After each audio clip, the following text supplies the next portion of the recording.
ꯃꯌꯥꯝꯕ ꯈꯨꯔꯨꯝꯖꯔꯤ ꯑꯗꯣꯝ ꯌꯦꯡꯕꯤꯔꯤꯕꯁꯤ ꯃꯅꯤꯄꯨꯔꯤ ꯑꯕ꯭ꯔꯣꯗ ꯗꯥꯏꯁꯄꯣꯔꯥ ꯁ꯭ꯄꯤꯛꯅꯤ ꯑꯩ ꯄꯤꯡꯀꯤ ꯑꯣꯀ꯭ꯔꯝ ꯉꯁꯤ ꯑꯩꯈꯣꯏꯒꯤ ꯁ꯭ꯇꯨꯗꯤꯑꯣꯗ ꯂꯦꯡꯁꯤꯟꯗꯨꯅ ꯂꯩꯕꯤꯔꯤꯕꯁꯤ USA ꯒꯤ ꯐ꯭ꯂꯣꯔꯤꯗꯥ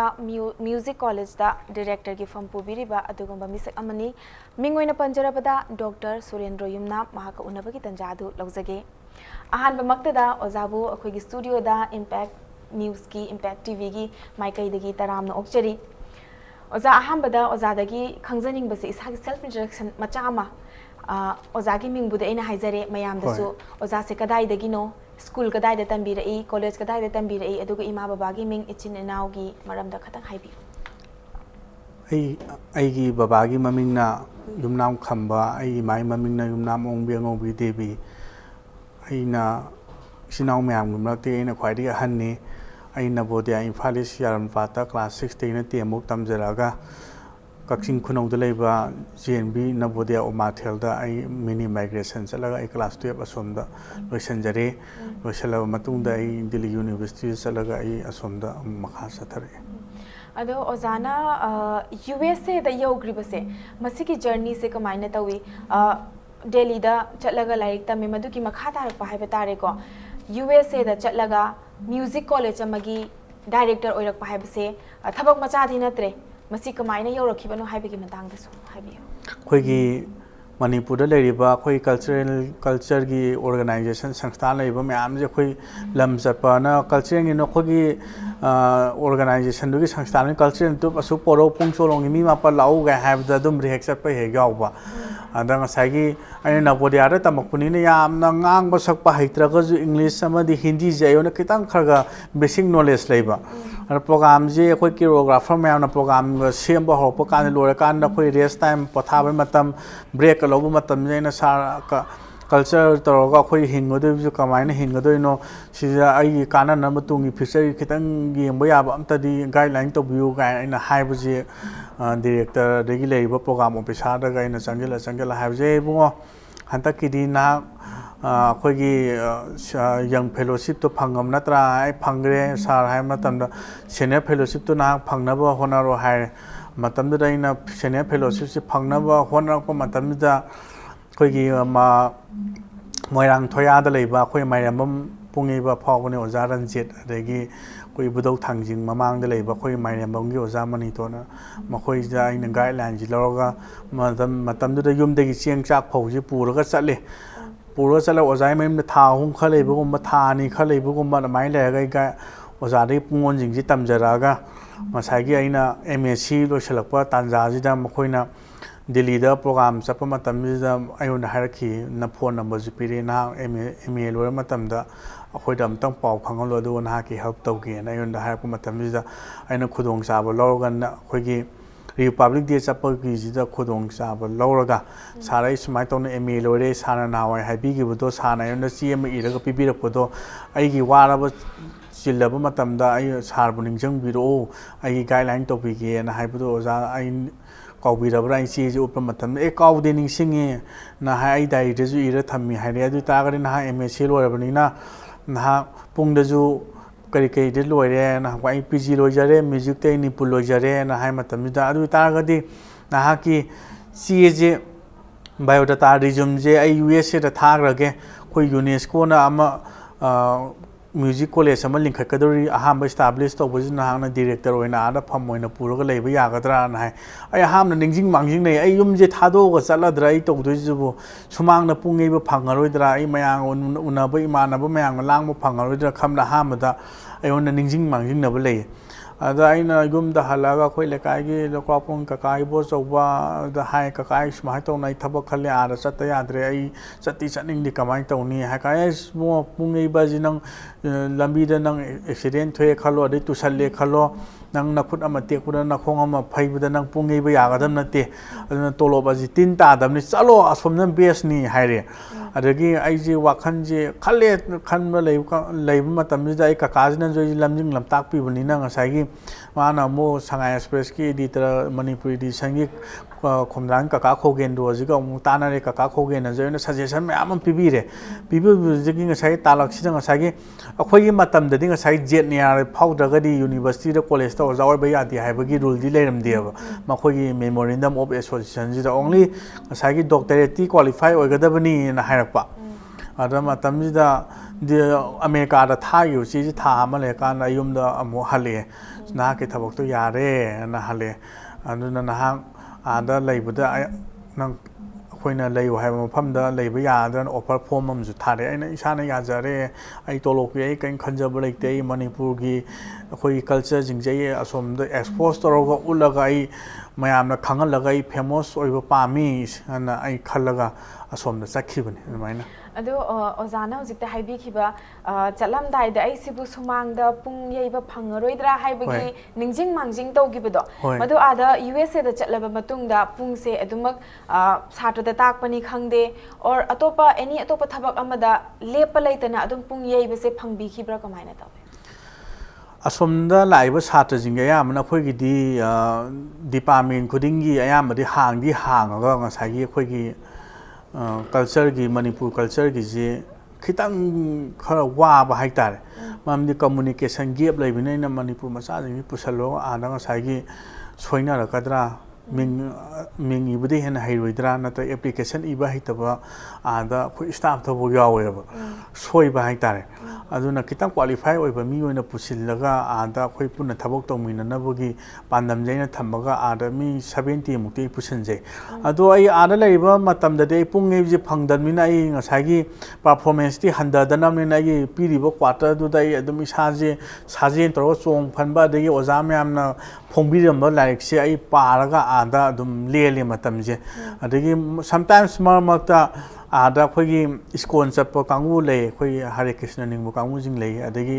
अतोपदगी लापा रिसर्च स्कॉलर मैम पुंगी माम खंगनिंगे हाइड हापे बेसिक नॉलेज लेना बइना तापीबा तंबीबा सुमाइना तौय अदो आदा लेजिदे या मनाई तापीबा तंबीबगी या मोइ तौद एडमिनिस्ट्रेशन द ओइना लेजबन अदुगा अखोइना मणिपुर दगी ओजाना सुते हाबिबदो मणिपुर दगी मिसे पुसनबा मतमदा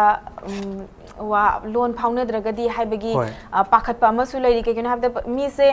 अनोप मिसे पुसनबा यादरी बनेबा नत्रा अदु ओरगदी मणिपुर से अखोइ कुमै हराउना थनबा मफमनी अदुदुगा अखोइ कल्चर से अदुकी मतिक फजबा अदुगा आर्ट से अदुकी मतिक पृथ्वी की मफमदा ममिंग चटलिबा अमनेबा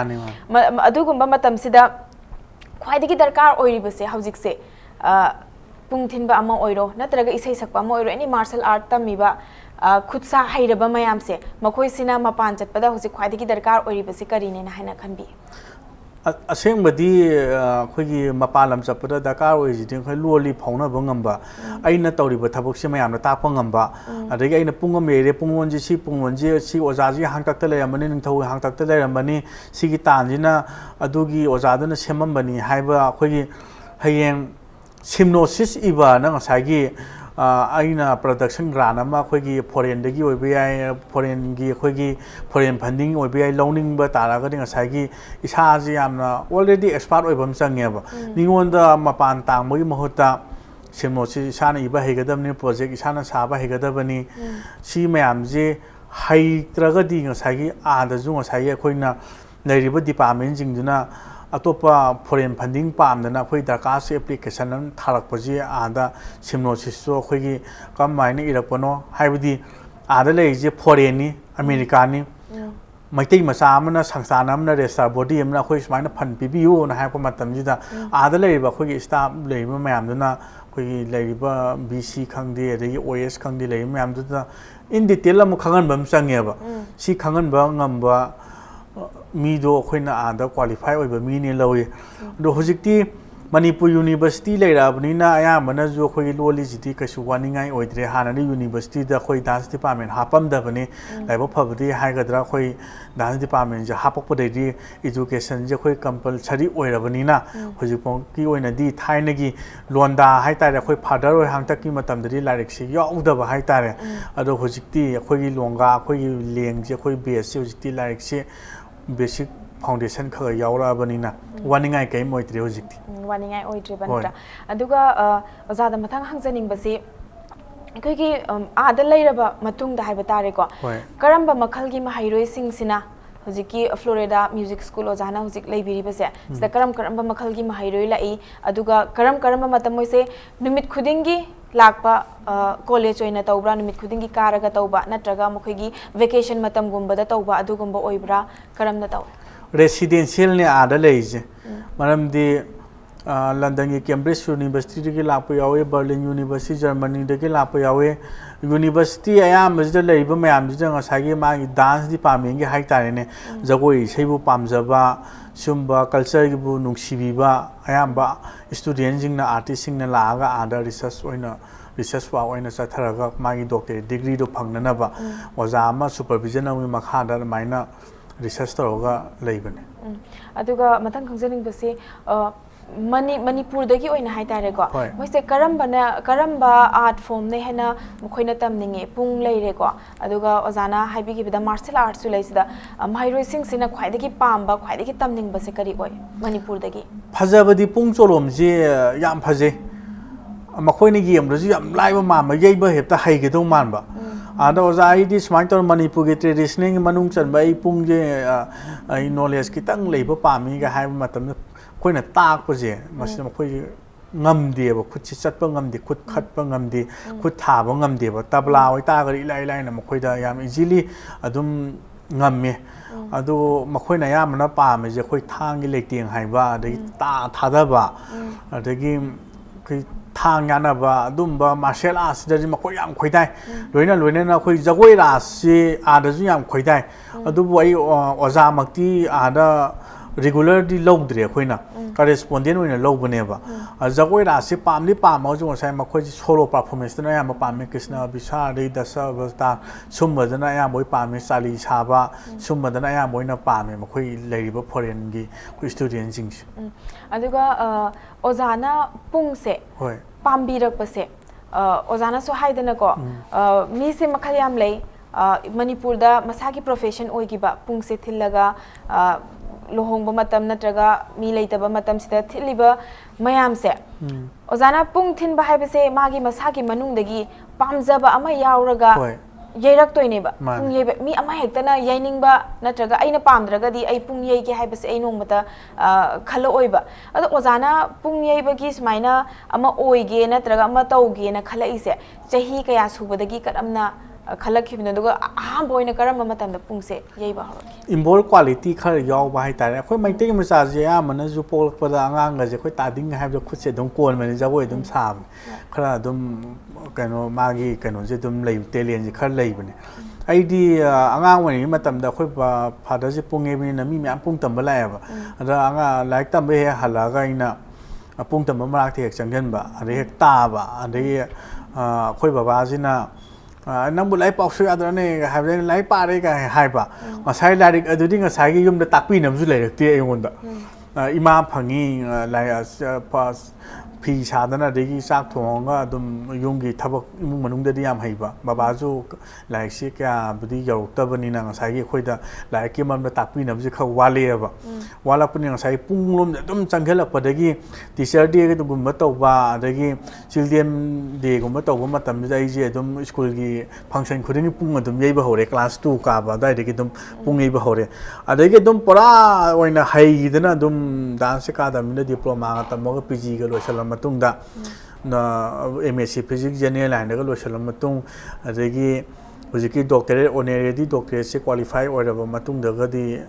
ꯑꯗꯒꯤꯗꯤ ꯑꯩꯁꯤ ꯁ꯭ꯇꯦꯟꯗꯔ ꯑꯃꯗ ꯏꯃꯥꯟꯅꯕꯁꯤꯡꯅꯀꯣ ꯑꯗꯨꯝ ꯄꯨꯡꯁꯦ ꯍꯩꯇ꯭ꯔꯒꯁꯨ ꯑꯗꯨꯝ ꯍꯩꯕ ꯑꯗꯨꯝ ꯃꯥꯜꯂꯝꯕꯅꯦꯕ ꯃꯈꯣꯏꯅ ꯑꯗꯨꯅ ꯏꯇꯥꯎꯗꯤ ꯂꯥꯏꯕꯛ ꯌꯥꯝ ꯐꯔꯦ ꯚꯥꯏꯗꯤ ꯂꯥꯏꯕꯛ ꯌꯥꯝ ꯐꯔꯦꯅꯦꯅ ꯍꯦꯛ ꯑꯩꯉꯣꯟꯗ ꯍꯦꯛ ꯍꯥꯏ ꯑꯩꯅꯁꯨ ꯃꯈꯣꯏꯗ ꯍꯥꯏ ꯑꯦ ꯚꯥꯏ 1% is inspiration 99% is perspiration ꯍꯣꯠꯅꯕꯗꯤ 99% ꯍꯣꯠꯅꯒꯗꯕꯅꯤ ꯅꯣꯡꯗꯝꯕꯅ ꯏꯁꯣꯔꯅ ꯒꯣꯕꯤꯟꯗꯅ ꯇꯥꯏꯕꯪ ꯃꯄꯨꯅ ꯇꯝꯕꯗꯤ ꯑꯃꯈꯛꯇꯅꯦꯅ ꯑꯩꯅ ꯑꯗꯨꯝ ꯃꯈꯣꯏꯗꯁꯨ ꯑꯗꯨꯝ ꯁꯖꯦꯁꯟ ꯄꯤ ꯌꯥꯝꯅ ꯐꯖꯕ ꯋꯥꯐꯝ ꯑꯃꯁꯨ ꯍꯥꯏꯕꯤꯈ꯭ꯔꯦ ꯏꯁꯥꯅ ꯍꯣꯠꯅꯕꯅ 99% ꯆꯥꯗ 39 ꯑꯗꯨꯒ ꯏꯁꯣꯔꯅ ꯄꯤꯕꯤꯕꯁꯤꯅ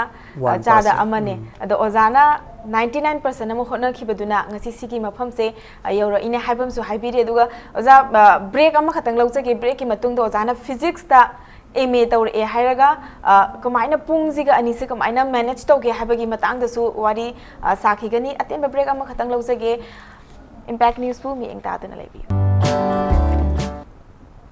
मयाम मुका हन्ना तराम नोकचरी अदोमना येंगबिरिबसी मणिपुरी अब्रोड डायस्पोरा स्पीकनी आई Pinky Okram ngasi akhoi ki studio da lengsindana leibiribasi USA gi Florida Music College da director ki fam pubiriba mingoina panjarabada oza Dr Surendra Yumnam gani oza bo muka hana taram nokchari oza break ki mamang da oza na panbi khiba physics da master tawre hoi physics HYBE subject से अराइब subject अमदी नते मयामना physics हाइबदी Lurie नेबा 10 थाबा मतम दा 12 थाबा मतम सिदा physics chemistry maths से ख्वाइदगी Luba subject अमनी न खनरी बनेबा मदुदा physics सिदा मास्टर तौरगा आर्ट की लोम सिदा मुक्सु कनेक्ट तौरिबसे करमना अनिमक से पुल्लगा चटमिने अवाबा मदी ओइब्रा सेंबदी आइजे लाइक से याम सोले मरमदी पुंगजिदा ngसागी इमुंगजिदा पुंग इसाइदा तौ लेरमनिना ngसागी बाबाना जो पुंगजे आइजे थवा यावरे हाबदा हयेंगदि अस्ति जौसो हांचिना भेकल सो तौबुदु ngसागी रागनी राग कथि हाय तारे खोइ तान म्यूजिक इसाइ जिति ngसागी मिगी पुंगनिंग सुमनपा ngमनिदना अरमाइ तौबुदगी आइजे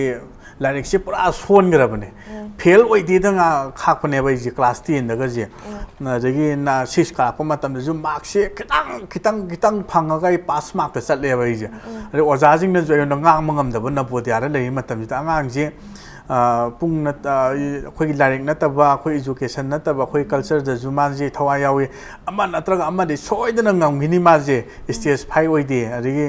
माजे अमा नत्र अमा दे सोइदन माइ पाक ओइगिनी न खनबुदा ओजाजिंग न प्रिंसिपल न कौशल हाय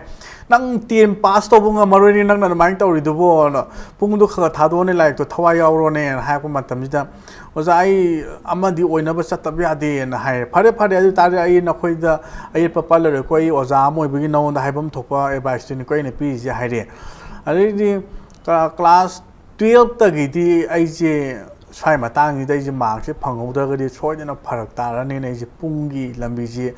लाइक से खन्ना थैरे चही अमरोमसे मरमदि फागिबा पुंगलोनि नमुक्तंग लाइक येंबदा दुम थाने मतमदि लाइक लेरमदि हुजि अखोइ मतमजिदि रविंद्रन नुपा अखोइ संगीत फाउ नुपा ने मान नोटेशन इबजि हौदोकपनि मणिपुरदा लागा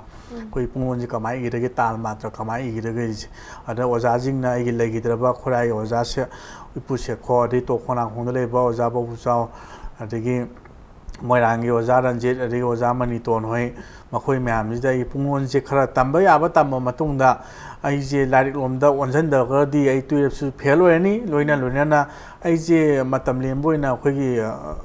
इंटरनेट अखोइगी कल्चर गी मरमजे ते येंगलेब कमाइना प्रोजेक्ट सागदगी अदि कमाइना इसाजे मतिक साब मी माइ लेब फिल सिदा कमाइना फम्मम कनगदगे सुमममददि आइजे यामना दुम तुम्बा खंगदि बियाका तौदना दुम नैनैब अदुम नैनब मतमजिदा 12 सिददि आइजे मा वांगना पास तौरे मा वांगना पास तौबदि सोमदा मो ngसागी जूनियर स्कॉलरशिप से मतम जो लोइसलकपा सेनियर सिंखलकपा मतमनेब सेनियर सिंखलकपदि ngसागी हाना रेकॉर्ड लेगिमनिना असोमदा ngसागी सेलेक्शन दे यावगिमनिना आइगी मतमजिदा थारकपा मतमजिदा लाइबो फबा हागद्रा ngसागी दिल्ली गी जे खोइ मी अनि देन खंदेब जगोइ दमगा अदि पुंगदम खंदब मतमजे दिल्ली दे लेइ मतमजिदा आई अवार्ड से लौबा चप मतमजिदा ngसागी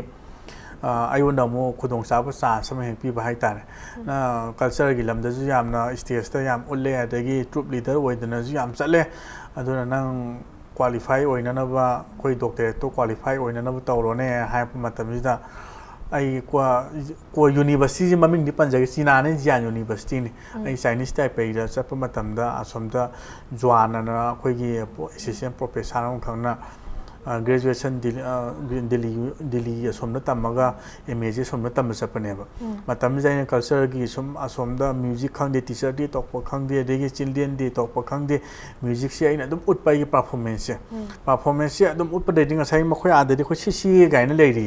कोई को करिकुलर एक्टिविटीज ता ngसाई मार्क्स से दम वांग फंगबा अदगदि आइजे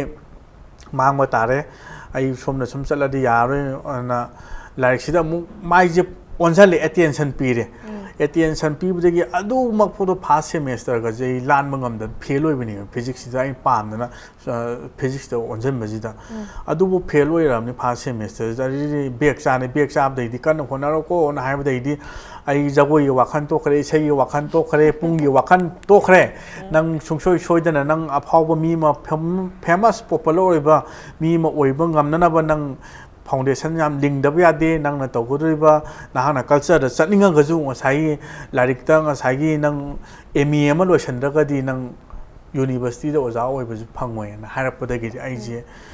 larik omda mai onjal laga MSc physics to ma wang na pass to rei ada physics hai ba ji ngasai gi ai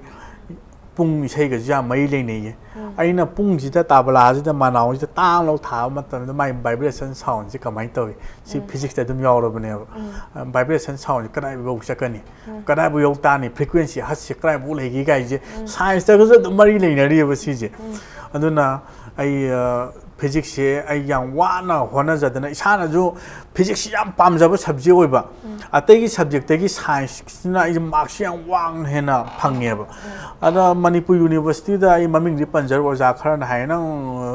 university da dance department da professor assistant professor oi ga hai ta ga di manipuri lo no hai ri ni manipuri da honest to da ga nang phangoi na hai ri ni culture ga mari le na ba lam da nang research to da ga nang doctor su phangoi loina nang ada university da thabuk to bu phangoi ma hai ga le adegi delhi gi khoi gi officer ji da program officer ji da ina phone to ma tam ji da na Surendra Natra Haren Manisara, PG Loisale, do certificate to Pex the Taro, Xerox Toroga, Harapodegi Tare, the General Anaka, Loisale, MSc Loisale, Hamilton, resume biodata, Sakri Bina resource parcel in a Wanga. 25 countries ai chachore ba seng na ha ga di resource person oina university start chachore atai da nai solo performance oina chachab ne ba yei ba chapaje adugi certificate mayam ja ada inclose so punama america da thar matung da harvard university na no objection certificate lang pire na gena ba laitana honorary doctor se pire na pirak pa aduna sigi matang sida khoi gi viewers ina khangba yari bese khoina pung sida any art form amda khoina oza oige na haiba taragadi khoi manipuri khaktamak logani haibagi oza da so haibire ena hai madu leite haiba moje oza na so yam se na haibire any master any subject ta toba matamda yae na haibi bane na trouza ado oza aina facebook ta heng ngasi de khoi diaspora speak this maina oza ga unajagani kari kari wahang hang biningi ne mayam da inbox to birak pa ya gani na haiba matamda ado ki matik inbox ta mayam si hang biu na mayam hai ado ki matik loina ती हंगजर रोइगे अदुबु common ओइना मयाम ना हंगबिरकपदा मफम दुदा चटलगा scholarship की खुथांग दा कगरम न चटकनी हाइबगी process तो मदु मतंग दी हंगबियो ना हाइबिरे मदुगी मतंग दा हाइबिरम सेंगना हांगा scholarship से कोई दिल्ली दे लेजे कोई नेशनल चिंगे ना कोई भारत खतगिनी ना भारत की दे कोई दम वेबसाइट ता देगी दम कोई वैकेंसी बु लेरगदी दम फॉर्म अदम थाबने नेट करीदा दम फॉर्म से सिंथोगा थागा इंटरव्यू फम अदम लोरे रो खोई फोरेंगिदी ngसागी नेट थागते ओसिदी हानागे खोई प्रोग्राम चलुबा पुंग अखोई कल्चर की शो उलुबा सुंबा मीजिंगदा आयामना खुथांग ओइना सिनाबजु यावे तसेंबैदी अखोईगी नेट तो ओइना फॉर्म थाद्रे कईगुंबा मखोइना स्कॉलरशिप अमदी फेलोशिप फंगनिंग लेतारगदी आईगी ईमेल दा अखोई आगी ईमेल दो कॉलेज के अदुदा अदुम येंगबिरगा अदुम याना ईमेल जिदा मैम ने खलंगन ईमेल दो कमाई येंगदोइनो ईमेल दा थारकपा बायोडाटा खंगदे अमा खंगदे मखोइना अपामबा हंगंगपजिंगदो आइना सी चंगे ओजा ईमेल आईडी सिदि मैम दा हाइबि यागदरा करिगिनो दि मोइना हंगनिंगे ओजा का कांटेक्ट तौनिंगे हाइबा तारगदि कनागुम अमन हेक्तना ओजा का वारी सानिंगे बु हाइरसु कैनो हंगनिंगे बु हाइरसु हंगकना बा हाइ तारे को ईमेल आईडी गुमबदि हाइबियो surendroyumnam@gmail.com ना हांगमन surendroyumnam@gmail.com मसीदा मयामना हंगनिंगबदो हंगबा यागने सो हाइबिरे अदो ओजा खोजे पुंगसु वारीसु याम साननिंगबा मतमसु लोइसिलकबदो अरोइबो ओइना ओजा हौजिकपुदी कनोदा USA दा लैरी फ्लोरिडा म्यूजिक कॉलेज सिदा एडमिनिस्ट्रेटिव डायरेक्टर ओइना थबक पुरगा लैरे तुंगदा करी तौगेना खनबिरी अखोई मणिपुर की दमकता मैतै मचा अमा ओइना अखोई कंगलेपाक सिगी दमकता करी करी तौगेना दि खनबिरी ऐसे मणिपुरी अमा ओइना Manipuri haibisde lo yaure tribal yaure Muslim yaure Maitei isinau yaure laiba khoi religion punamaki culture je aina ada lai mai matam jida ngasai America da la atei foreign jingdal university khuding makta class ama mahangna ba sem sa बगीदमक्ता responsibility दायित्व मैं चावना लौगेना खनजरी हुजी हुजी city of Michael Angeles university USA New York खितंग चथोलेब यामना चाखप यूनिवर्सिटी ने यूएसए स्टेट यांखै लेब स्टेट यांखै यूनिवर्सिटी अइना लेब स्टेट सिदा यूनिवर्सिटी लिसिंग अहुम लेब यूनिवर्सिटी अदुम बि चावग्रेब यूनिवर्सिटी जे नंगा सागी कारग तमजु याबा सतजु याबा तुम यूनिवर्सिटी के जो अदुम ममिंग योने लेबजु अदुम याविदा यावबोबुदि अदुम मयामजिदा हुजिकसे आई थांगी ओजा अनीदी हापे हुजि city of Michael Angeles university दा अदगी अखोगी हर्बर्ड यूनिवर्सिटी जो करेस्पोंडेंट ओइना अदे पार्ट टाइम की अदुम आई हापचलगा थम्मे हुजिकसे म आइना लरिमै मतमजिदा मणिपुर की दमक्तदी आई खितांग डेडिकेट ओइना हार्ट एंड सोल थवाय हक्सांग याउना आई कथोकसगे न खलगा चाखतब यादे मणिपुरी कल्चर न मसक ताकपनी स्पोर्ट्स दी ख थेंगना लाइदना निंथौ हांगतकती दम पुंग सोलो मजिदि दम लाबने ख्वाइदगी पुंगदा इसेदे चाखखिजिदि बैगसना महाराज के हांगतकतने जगोइ रास का पुथोक्तना सिदगी अदुम निंथौ रो हांगतकती चाखला लाबने स्पोर्ट्स दी खितांग थेंगना लापने दना पुंग अमसुंग जगोइ थांग ताजिदि मणिपुर की लैब कल्चर जिदि आई चाखला लंदब यादे हाबि पांदमदा आई हुजि यूएसए दा आंगांग जिंगदा आई फेलोशिप पीबा स्कॉलरशिप पीबा फोरेंगी सुम मैम कानब फैसिलिटी जे फंगन होग्रे कसार जारी बोन सोनो जंगा अनि मु फंगरे अदुगा ओजा आइना यामना मरु ओइना हंजनिंगबा मा ओजाना मणिपुर दगी को थांगतागी ओइरो ओजासने पुसनबा मतमदा सिदगी यूएसए दा चंगबा मतमदा मखोगी फ्लाइट की टिकेट ककननबा भरादगी हौरगा सिगी मयामसे मसीदी मोय मसा मसाना पुथोकजब्रा नत्रगा कनागी रिस्पांसिबिलिटी ओय करुंबा खोइना एनी इंस्टीट्यूशन लमदा खोइ स्मार्ट तोना फंक्शन अम ले हाइब मतमदा नखोइ लाओ नखोइना बातोन तो मतम लाको मतम ने मखोइ मसाना टिकेट का लाकनेबा अदु आदा योर रिएम्बर्समेंट तौदुइनेबा अदु नतबा अनदर वे दे हाइ तागदे खोइगी थबक्की दमक्ता लापोइ तागदे माइ जर्नी की ते दि एदगी साब थपगी खोइ टिकेट फेयर सुमजदे खोइना तुम आदे पिरानी तौबदे खोइना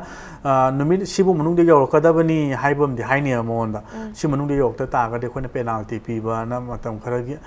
नत्रगा जो खोइगी पैसा खैतंग मखोइदगी फाइन तान सुमाइन तो ओजा याम नुंगाइजे ओजागी चिल्लबा मतमदगी काइथोकपिरगा खोकी स्टूडियो दा लेंबिरकपा अदुदुगा